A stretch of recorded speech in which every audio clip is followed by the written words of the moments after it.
Imagine walking through the subterranean corridors of the Iraq Museum in Baghdad, down where the air is thick with dust and the humidity smells like decaying paper. It is late 2019, and a young graduate student is cataloging what was supposed to be a box of worthless, fragmented debris excavated from the ruins of Eridu back in 1968. For over 40 years, this specific clay piece sat undisturbed, dismissed by older scholars as an incomplete economic receipt. But as she wipes away decades of grime under a harsh halogen desk lamp, she realizes the catastrophic mistake of her predecessors. The tablet is entirely intact, covered from edge to edge in an incredibly dense, archaic Sumerian script that predates any known royal lineage. It wasn't a standard hymn, a tax ledger, or a collection of mythical poetry.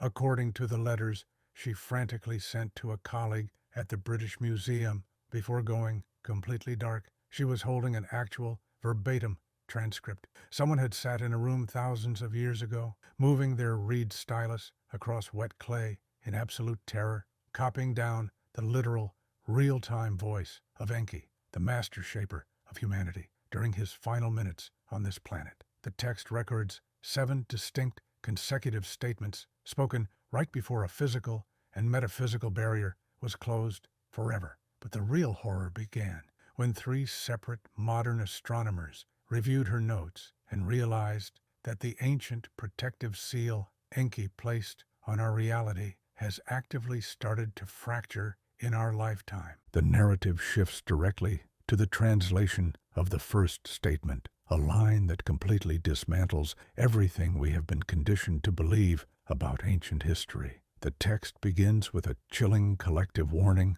we are not who you were told we are. Enki pulls back the curtain on the entire Mesopotamian pantheon, explaining that the intricate stories of gods, golden thrones, and divine right were nothing more than a carefully manufactured matrix. It was a simplified psychological framework designed to prevent early human societies from losing their collective minds when confronted with beings of such immense technological power. But the translation exposes a much darker truth. Beneath the mythology, the Anunnaki were never the prime creators of this universe. Enki explicitly refers to his people as mere inheritors of a sprawling, pre-existing planetary infrastructure. When they arrived on Earth, the interstellar transit corridors, the deep underground chambers, and the genetic master templates for biological life were already functioning. The Anunnaki simply moved into a house they didn't build, teaching themselves to operate a cosmic system left behind by an unfathomable entity Enki names only as the ones who began. This means our supposed creators are just high-tier cosmic administrators, and whatever sits at the absolute top of the universal hierarchy has been completely silent, hidden, and watching us from the shadows for millions of years. We are then forced to confront the terrifying biological reality of our own existence through the second statement, where Enki flatly declares, "You were not the first." The ancient cuneiform reveals that the human race currently walking the earth is actually the 8th iteration of a long-term biological experiment, and we are by no means the apex version. Enki details the precise systemic failures of the previous 7 models that were engineered and subsequently erased from the planet's surface. The early versions suffered from devastating design flaws. The first couldn't replicate its own DNA. The second suffered a total genetic collapse by the 3rd generation, and the third was consumed by an automated hyper-aggressive instinct that caused total societal self-destruction within a few centuries. The 4th and 5th iterations lacked either the cognitive capacity to grasp the technology handed to them or the social cohesion to build lasting networks. However, it is the 7th iteration that leaves a sickening knot in your stomach. According to the tablet, the 7th version was a flawless, roaring success. They were brilliant, emotionally stable, built incredible global systems, and operated cosmic mechanics perfectly. Yet the council ordered them to be systematically retired anyway. We are the 8th version, created not as an upgrade, but as a heavily limited, chemically throttled replacement that came after the version that actually worked. The script takes an even more unsettling turn as we analyze the third statement, which completely upends the traditional biblical and cuneiform accounts of the Great Flood. For millennia, humanity believed that the deluge was an emotional act of divine wrath, a sudden punishment sent by Enlil because humans were too loud and chaotic. But the newly uncovered text completely shatters that illusion. The Great Water was never a punishment. It was routine, scheduled maintenance. The flood was an automated planetary reset, a cyclical scrubbing of the biosphere that the Anunnaki Council had deployed multiple times before to clear out previous failed iterations. The behavioral choices of our ancestors were entirely irrelevant. The calendar had simply run out, and the 8th iteration was scheduled for complete liquidation. The only reason we are standing here today is because Enki committed an act of cosmic treason. He broke the ultimate law of the Council, working behind his brother's back to hand the emergency survival metrics to a single human bloodline under the name of Zeusudra. This wasn't a god showing mercy, it was a lead developer intentionally leaking the system override code to a piece of software that was scheduled to be deleted from the mainframe, setting off a catastrophic political war among the stars. This brings us to the emotional and haunting core of the artifact, the fourth statement, where the text transitions into a raw, unedited, first-person confession. Enki speaks directly to us, stripped of his divine titles, stating plainly, "I broke the law of the council to save you, and I will not be allowed to return." The translator reportedly broke down in tears during her first analysis of this passage because it exists nowhere else in any known mythological archive. This is the exact moment Enki realized his permanent exile was being formalized. The Anunnaki Council locked the interstellar terminal against him, turning his own defense systems into a cage. In his own words, the very door he was sealing from the inside had already been locked against him from the outside. He names the 7 senior council members who voted unanimously in his absence to strip him of his rank and leave him stranded in the physical density of Earth. The text carries the profound weight of a tragic sacrifice, capturing the voice of an entity who knew the exact personal cost of preserving the human project and chose to face an eternity of isolation anyway, just so our fragile 8th iteration could catch its breath. In the 5th statement,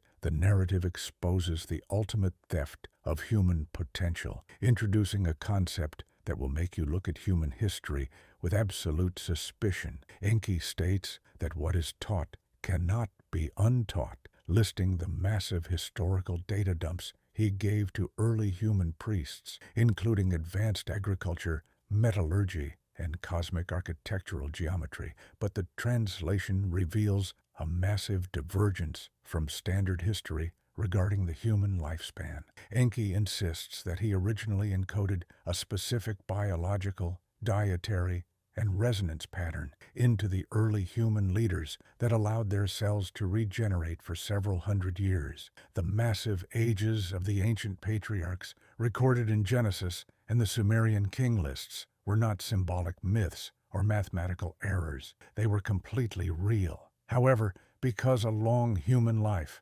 allowed an individual to accumulate deep, dangerous levels of knowledge across centuries without resetting, Enlil's faction intentionally intervened to suppress and break this biological code. They artificially throttled our lifespans down to less than a century, ensuring that every new generation would be born into absolute amnesia, forced to start learning from zero, and leaving us permanently unable to live long enough to realize the true nature of our captivity. The 6th statement provides the precise mechanical definition of the enigmatic door that conventional archaeology has spent centuries trying to find.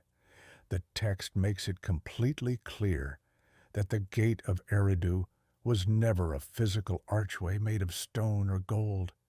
It is a thinness in the surface of our physical world.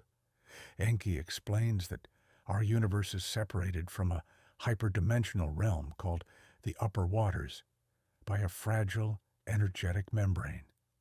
And certain geographical nodes on Earth possess an incredibly thin barrier where a passage can be torn open. On the other side of this specific tear lies the cold, automated heart of the Anunnaki administration, including a horrifying sector Enki calls the cabinet of what was tried. This is a massive high-tech archival vault where the genetic blueprints, the failure data, and actual living specimens of the previous 7 human iterations are kept in a state of suspended animation. They are not dead. They are sleeping, fully intact, and completely aware of the histories they lost. Enki explains that he chose to lock this spatial anomaly from the inside because if the 8th iteration ever figured out how to pierce the membrane, we would inevitably discover the tragic remnants of our 7 older siblings, uncover the terrifying truth of our cyclical disposal, and completely destroy our own civilization under the weight of that forbidden data. Finally, we reach the 7th and most urgent statement on the tablet, the one that caused the graduate translator to completely abandon her career and forced the Iraqi Museum to lock this artifact away in a secure, climate-controlled vault in late 2021. The final lines lay out the exact 3 criteria that will cause Enki's ancient seal to automatically fail. First, a rare celestial alignment must occur, where specific cosmic coordinate angles return to the exact position they held when the gate was first opened. Second, humanity must reach a global population density that stretches the natural resource ratios of the planet to a critical tipping point. Third, our technology must simultaneously achieve 2 specific capabilities: the power to rewrite the genetic code of living organisms at will, and the ability to communicate in real time across the entire face of the planet at once. The tablet warns with terrifying simplicity. When these 3 things meet, the door I sealed will open whether I wish it or not, and what I sealed away will return to find you. The translator's restricted dissertation confirms that the mathematical timeline of this astronomical alignment resolves directly to a window between 2028 and 2063. We have already unlocked genetic engineering. We have already built a global, instantaneous digital network, and our population has crossed the threshold. The clock has officially run out. The modern world has accidentally generated the required frequency, and the thin membrane keeping the previous iterations locked away has actively begun to tear open.